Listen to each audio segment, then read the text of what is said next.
Hello guys, welcome back to another episode here on European Confessions. There is a message that I want to share with you guys, and this message, it comes from a translation of a voice note that I received, and the translation reads like this. Hello Brother Nashi, can you please post my story? I was asking that when you post my story, keep me as anonymous. I am a man who is aged 38 years old.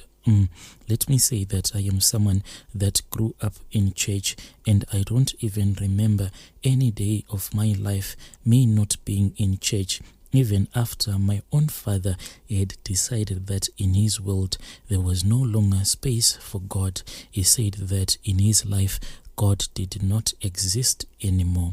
But as far as I remember, my father, especially my father, he was a man that loved God a lot. All that he wanted to do was to worship the Lord with all of his soul. There were many days when my father, when he would go to bed, and when he would go to bed, even if there was no food for us to eat in the house, then he will just take the Bible and he will place it underneath his pillow and he will start worshiping the Lord.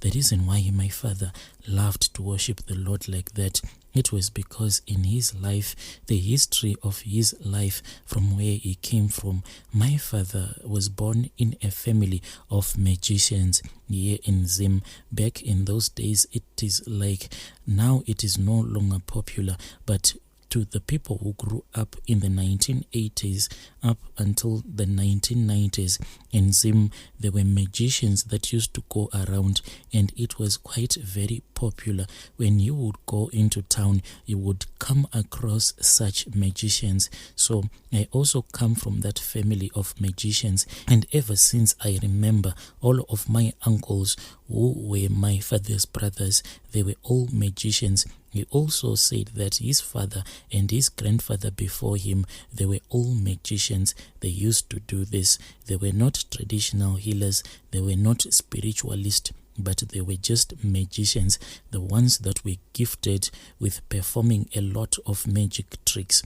Like my grandfather, it was said that he had once gone out on a hunt, and when they had gone out on a hunt, they were chased down by a lion, and when they were being chased down by that lion, that was when my grandfather transformed himself and he became like a lion, and he fought with that lion. And after he had killed that lion, he then transformed himself and he became a human being again. So we grew up in such a family. So when my father grew up, he didn't want to be part of any of these magic tricks, just like his cousins and his brothers, my uncles. You know, like in your family, if you are an African, if there is a mechanic in the family, then everyone born in that family will become a mechanic. The profession will always run in the family. So from my father's family, everyone was just turning out to be magicians. So they used to go around different farms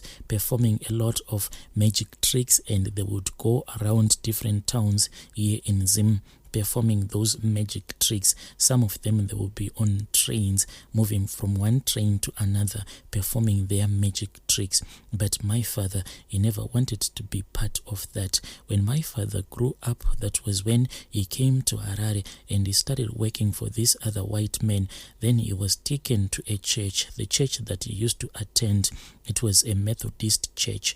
That white man that he was working for, he used to attend the Methodist church. That was when my father started going to church, and he threw some of the items that he had brought along with him when he had came from the village. He threw away everything. Then he burnt some of the stuff because he was now a Christian and he wanted to live a normal Christian life. So when he was a Christian, his cousin brothers, they all came to Harare, and it was because of my father, them being in Harare, since he was now working in Harare.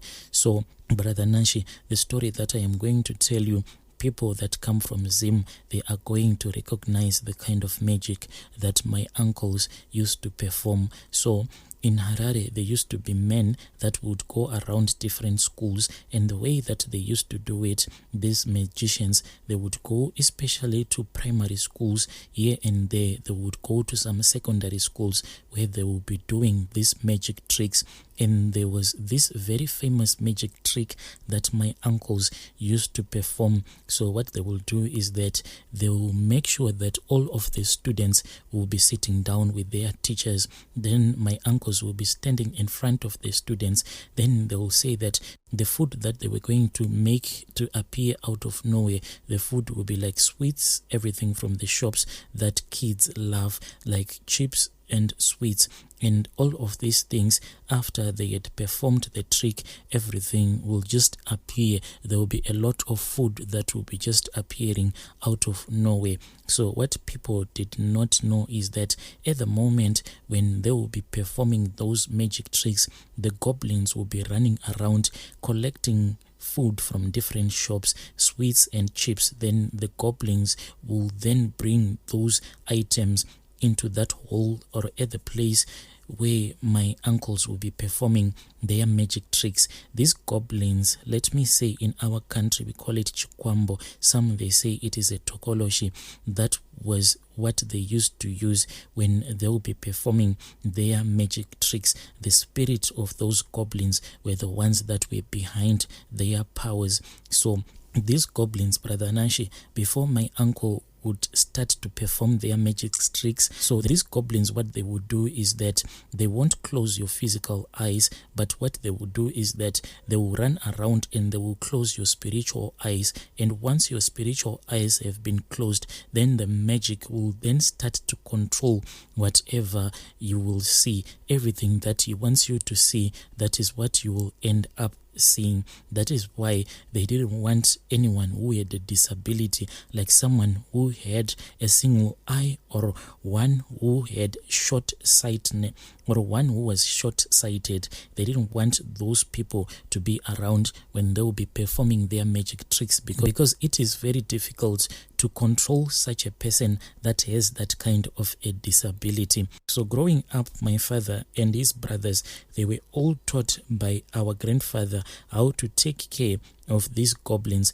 The way that they used to take care of these goblins each and every year back in the village, our grandfather, he used to slaughter 2 cows each and every year. He would slaughter those cattle, but after they had slaughtered the cattle, no one was allowed to eat the flesh of those slaughtered cattle. What they would do is that when the sun was about to go down, they would drag the slaughtered cattle into the kraal. Then they would leave the slaughtered cattle in the kraal. They used to select 2 bulls each and every year. They used to do this until my grandfather had passed away. And after my grandfather had passed away, my uncles used to perform these rituals each and every year. But when we would wake up in the morning, when we will all go to the kraal, we will see that there will be nothing left. All the bones and the flesh would have been eaten by what kind of an animal, no one ever knew. Then these bulls, what they used to do, Brother Nashi, 3 days before they had been slaughtered, they would be kept separate from the rest of the cattle, and they were made not to eat anything or to drink anything. They were just kept like that until it was 3 days, and on the 3rd day, then they will be slaughtered just before the sun had gone down. Then we would leave the flesh inside the kraal, and they will be using a metallic dish to place the flesh of those bulls in that metallic dish. But everything, when the morning will come, it would have disappeared. So my brother, this is the kind of a life that my father was running away from. So when he was going to church, he never wanted to become a magician again. Then there was a time in Zim when a lot of people were saying that the white people, they should return back to where they came from, which was Britain, and a lot of farms were being taken by force. So then this caused that my father, when the white man that he was working for decided that he wanted to return back to Britain, so my father lost his job and he just started staying in Harare. Basically, he was just a man who was just hustling, not doing anything that was meaningful with his life. From there on, that was when he started going to this other Pentecostal church, and he even became an evangelist in that Pentecostal church. And as a man who knew that there was another spiritual force, he was a man who loved God with all of his heart, because he knew that out there were goblins that he had seen. There were creatures and spirits that he had seen. So he was a very prayerful man. When he would be casting out demons, he knew whom he was speaking to. So unfortunately, when he lost his job, it seemed as if he then lost his faith. When I was somewhere around 12 years old, there was one day there was no food in the house. Then I saw my father throwing the Bible to the ground. So I asked him why he was throwing the Bible to the ground, and he said, "What is the purpose of me reading this Bible? Because all of this is just useless. I have come to realize that God does not exist for a black man, for I have prayed and I have prayed, and God has chosen to ignore all of my prayers." That was how my father declared that God does not exist at all. So my father then went and he spoke with his brothers, who were my uncles. His brothers used to stay in an area that was called Highfields. When he went there, he then rejoined his brothers, and they started moving around as magicians again. They would go visiting a lot of schools at functions, and they used to perform their magic tricks together. So I don't know if one has ever seen videos of magicians that can leave heavy metals like railway tracks and other things like that. This is what my father used to do. He would lift a heavy metal like railway tracks just using his teeth. So when you will be looking at my father, you will think that indeed my father will be using his teeth to lift those railway tracks or other heavy metals. But what will be happening is that the same goblins will be the one that will be lifting everything, just that the magician would have blinded you so that you can only see what he wants you to see. Or if you see a magician being suspended on a very thin wire or a thin rope, it is not what you will be seeing. It will be what the magician will be wanting you to see. So Brother Nashi, my father performed all of these tricks, and we were now able to live a better life, a comfortable life. But as for me and my mother, we remained. But as for my mother and my siblings, we kept on going to church. But my father, he had stopped going to church altogether. When I was all grown up, that was when I told my father that I wanted to be a pastor. At that time, my father was sick. When I told him that I wanted to become a pastor, my father then told me that he was open enough to teach me some tricks, that if I was going to perform those tricks, then people would think that I'll be performing some miracles. Then he said that, "My son, let me tell you the truth. I have been in church even before you were born, and I have studied people, and I have come to realize that if you do not perform any miracles, then no one is going to bother and come and attend at your services at your church. For you to have followers, you need to perform a lot of miracles." Then my father told me that I had to continue with the legacy that was in our family of being people that know how to perform magic tricks. I then said, "Father, how can I become a magician and at the same time I'll be a Christian and I'll be like a shepherd that will be taking care of the flock of Jesus Christ?" Then my father said, "It is easy. You can become a magician and at the same time you can become a good pastor. There is nothing that is Then he said, "There is nothing that is complicated there.